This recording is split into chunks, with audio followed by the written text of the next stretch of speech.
Bem-vindos à nossa conversa de hoje. Vamos mergulhar num livro bíblico que tem uma posição bem singular. Malaquias. É o último do Antigo Testamento, sabe? Funciona quase como uma ponte profética antes daquele longo tempo de silêncio. Exatamente. E para guiar a gente nessa exploração, a gente está usando uma análise específica chamada Malaquias, chamado a fidelidade e reverência. O nome Malaquias, né, que significa meu mensageiro, já dá um tom, assim, de urgência. E mostra quem está falando por trás, né? Deus mesmo. E a proposta dessa análise é bem interessante. Por que essa mensagem, lá do século V a.C., ainda fala com a gente hoje? O templo tinha sido reconstruído em Jerusalém, um símbolo forte, né, depois do exílio na Babilônia. Uhum. Mas parece que levantar a parede foi mais fácil do que reanimar a fé do povo. Que chamado era esse? Para uma galera que, voltou para casa, mas parecia ter perdido o fervor espiritual. Olha, o contexto é fundamental e a análise mostra isso bem. Era o pós-exílio. A estrutura religiosa, o templo, estava lá, de pé. Mas o ânimo, a obediência de coração, a reverência mesmo, isso aí tinha diminuído muito. Tinha esfriado. Exato. Ficou um clima de acomodação, sabe? Um formalismo, as pessoas cumpriam os rituais, mas a relação com Deus estava morna, quase burocrática. E a análise que a gente leu destaca muito o estilo do Malaquias, né? Bem direto. Quase um confronto. Ele usa diálogos, faz perguntas que mostram a contradição do povo. Não é uma coisa genérica. É quase um interrogatório divino colocando o dedo na ferida mesmo. Precisamente. É um estilo para chacoalhar, para despertar.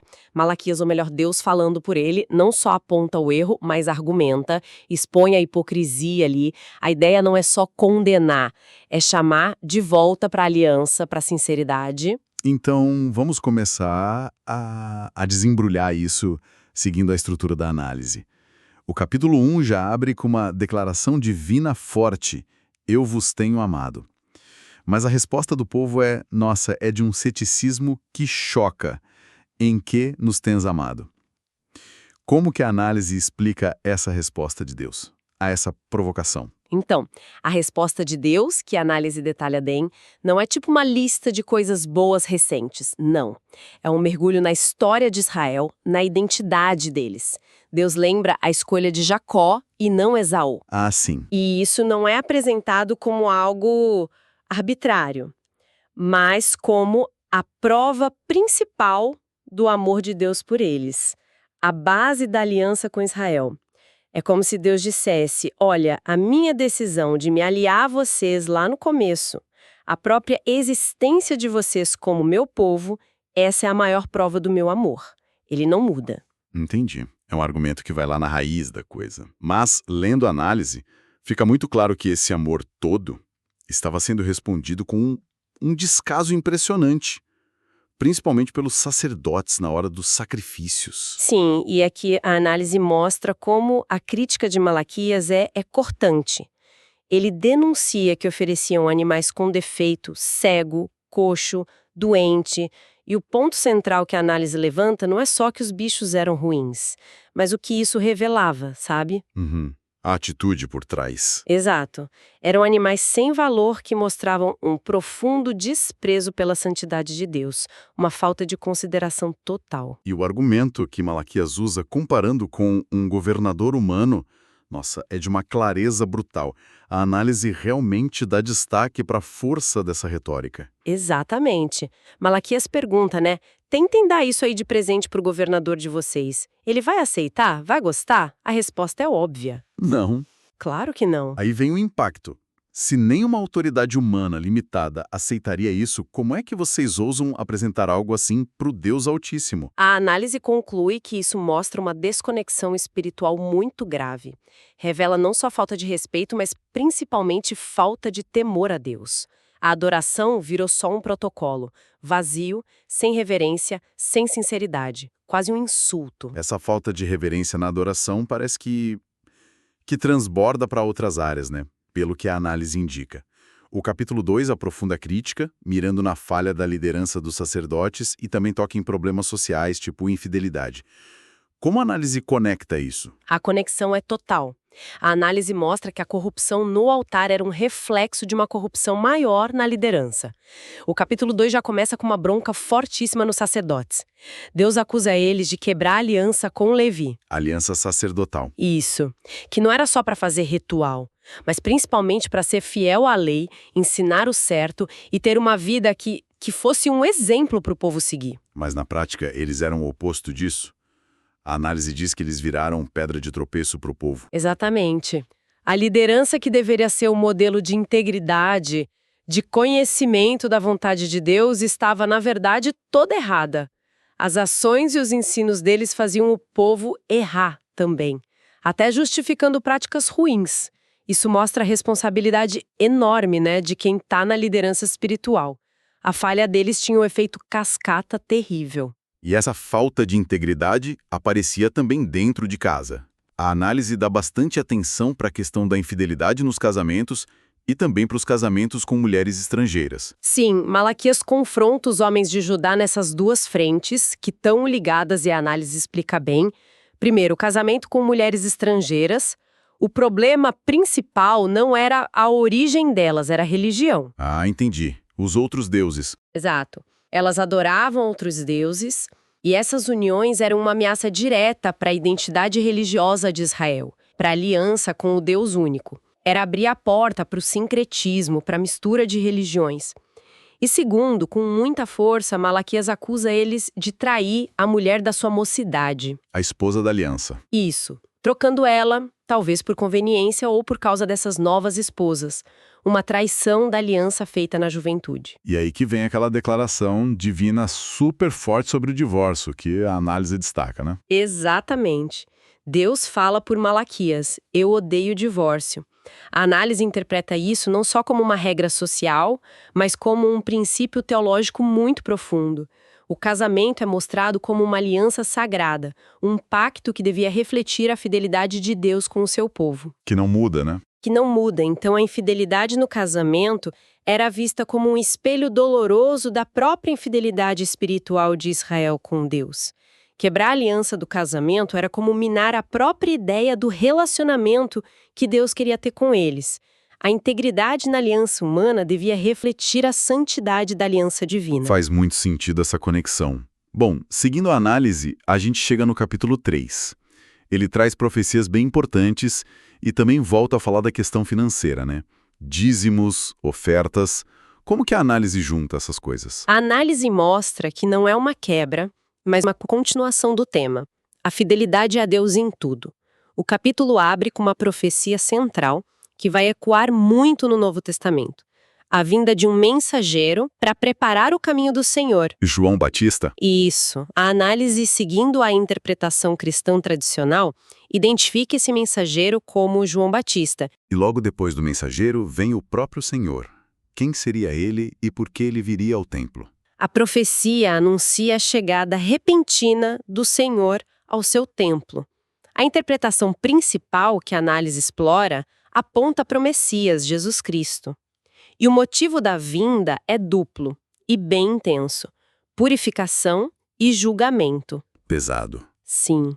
Ele viria para refinar, sabe? Especialmente os sacerdotes levitas, como a gente refina o ouro e a prata, tirando as impurezas. E viria também para fazer um julgamento justo, para corrigir a opressão, a feitiçaria, o adultério, o juramento falso, a exploração dos mais fracos. É interessante como, no meio dessas profecias tão elevadas, a análise mostra Malaquias voltando para um assunto bem pé no chão: dinheiro, dízimos e ofertas. Por que isso ali no meio? A análise argumenta que isso mostra como Deus vê a fidelidade de forma completa, holística.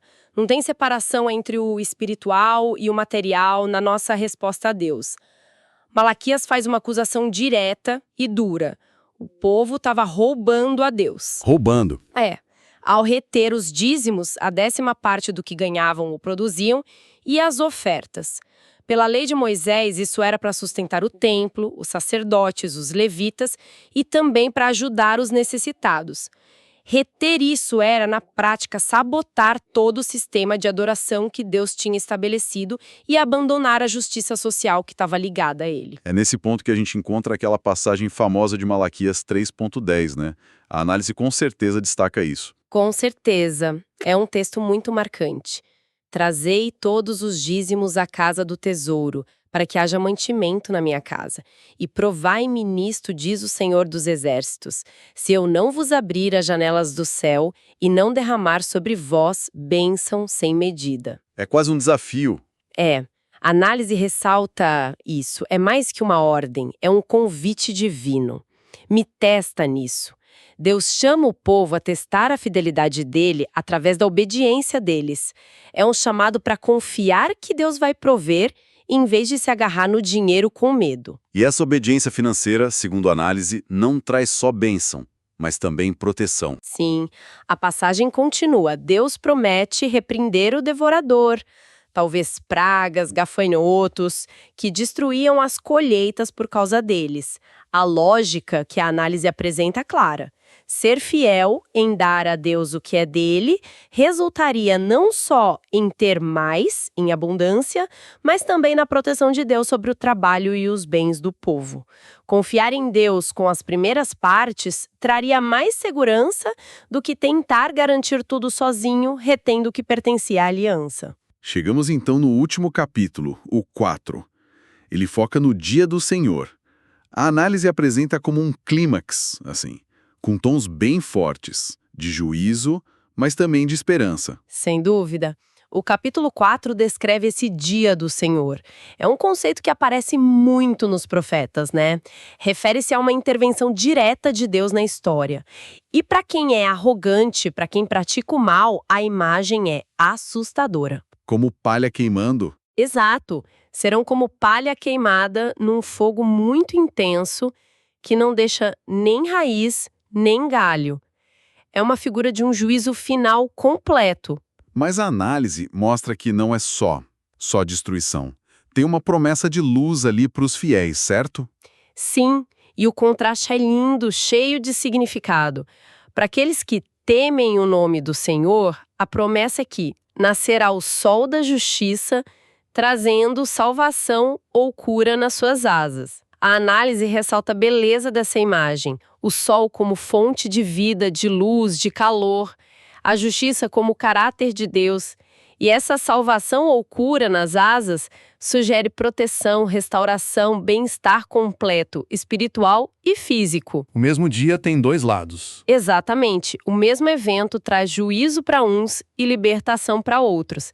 Depende da relação de cada um com Deus. E o livro, e o Antigo Testamento inteiro, na verdade, fecha com uma promessa bem específica, que a análise aponta. A vinda de Elias antes desse grande dia. Qual era a missão dele? Correto. Deus promete enviar o profeta Elias antes que venha o grande e terrível dia do Senhor. E a missão desse Elias que viria, segundo o texto, era restaurar relacionamentos essenciais. Ele converterá o coração dos pais aos filhos e o coração dos filhos a seus pais. Para quê? Para que a terra não fosse ferida com maldição. A análise interpreta isso como uma missão de reconciliação profunda, preparando o povo espiritualmente para a chegada do Senhor. E a conexão dessa profecia com o Novo Testamento é bem clara, segundo a análise. Sim, é uma ponte direta. O Evangelho de Lucas, por exemplo, lá no capítulo 1, aplica essa profecia a João Batista. O anjo diz a Zacarias que o filho dele, João, iria na frente do Senhor no espírito e poder de Elias, justamente para converter os corações dos pais aos filhos e preparar um povo pronto para o Senhor. Ah, então João Batista é o cumprimento. Ele é entendido como o cumprimento dessa promessa. Não que ele fosse Elias reencarnado, claro, mas ele veio com a mesma unção profética, o mesmo propósito, preparar o caminho para a chegada de Jesus, o Messias, aquele que é o sol da justiça. Bom, percorremos os capítulos guiados pela análise. Se a gente fosse, assim, resumir a essência, o coração da mensagem de Malaquias, segundo essa análise, qual seria? Olha, eu acho que a análise nos mostra Malaquias como um espelho, sabe? Um espelho bem implacável, refletindo a situação espiritual de Israel. A essência é um chamado muito forte à autenticidade na fé. É um chega pra lá no fingimento, na religião de fachada. Deus exige sinceridade e reverência que apareçam na vida real. E os principais sintomas dessa doença espiritual que Malaquias vê, segundo a análise, seriam: A análise aponta vários, né? O formalismo religioso vazio, fazer o ritual sem o coração. A falta absurda de temor a Deus, que a gente vê no desprezo pelas ofertas, a corrupção da liderança dos sacerdotes, que não ensinavam nem guiavam direito, e a injustiça social, que aparecia na infidelidade nos casamentos, no divórcio fácil e no descaso com as obrigações da aliança, como os dízimos, que afetavam o culto e o cuidado com os pobres. Então, o que Deus realmente queria, de acordo com a leitura da análise? Ele buscava uma obediência que viesse de um coração transformado, um coração grato, uma fé que não ficasse só dentro do templo, mas que transbordasse em ações concretas de justiça, de misericórdia, de retidão no dia a dia. Não só cerimônia, mas um caráter moldado pela aliança com ele. E é muito importante como a análise sublinha que Malaquias não termina só na condenação, né? Apesar das críticas duras, a esperança está ali, presente no livro. As profecias sobre o mensageiro, sobre a vinda purificadora do Senhor, sobre o sol da justiça, tudo isso aponta para uma ação futura de Deus. Uma ação para redimir, para purificar e restaurar o seu povo. E essa mistura de diagnóstico sério com promessa futura firma mesmo o papel de Malaquias como essa ponte entre os testamentos, né? Preparando o terreno para o que viria séculos depois. Exatamente. Ele fecha a cortina da revelação profética do Antigo Testamento. Depois dele, vem aquele período que a gente chama de intertestamentário, uns 400 anos sem um profeta reconhecido em Israel. Esse silêncio só acaba com a chegada de João Batista e de Jesus Cristo, que cumprem e dão um novo significado para as promessas que Malaquias deixou registradas. Qual seria, então, a lição principal que essa análise de Malaquias nos deixa hoje? Acho que a lição mais forte, que a análise repete bastante, é que Deus é constante. Ele é fiel à sua aliança, ao seu amor. Mas ele espera uma resposta à altura, uma resposta que vá além da aparência. Ele busca uma adoração verdadeira que se mostre em temor, em respeito, em santidade prática, em integridade em todas as relações, com Deus, com a família, com a comunidade, com o dinheiro. A fé autêntica para Malaquias é uma fé completa, que abraça a vida inteira. Foi uma exploração bem intensa, recapitulando o que a análise nos mostrou. A crítica forte de Malaquias à apatia religiosa, né? Aquele culto superficial contrastando com o amor de Deus, a denúncia da falha moral e espiritual dos sacerdotes, a condenação da infidelidade nos lares como espelho da infidelidade a Deus, a exigência de fidelidade nos dízimos como prova de confiança e as promessas no final. Exato. E, por fim, as promessas fortes de juízo para os maus e de restauração e cura para os justos, terminando com a promessa de Elias preparando o caminho para o Senhor. É uma mensagem que atravessa o tempo, né? E faz a gente pensar na nossa própria situação. Exatamente. Fica aqui uma provocação final para a gente refletir, inspirada nessa análise de Malaquias. O profeta confrontou muito duramente uma religiosidade superficial, uma espiritualidade acomodada, mesmo num tempo em que as estruturas externas da religião, tipo o templo, estavam lá, funcionando direitinho. Diante dessa advertência tão forte sobre a necessidade de sinceridade na fé e da prática da justiça como fruto disso, como será que essa mensagem ecoa hoje? De que formas, talvez sutis, a aparência de religiosidade pode, ainda hoje, acabar mascarando uma falta de devoção verdadeira, de compromisso ético real, coisas que Malaquias cobrava com tanta paixão?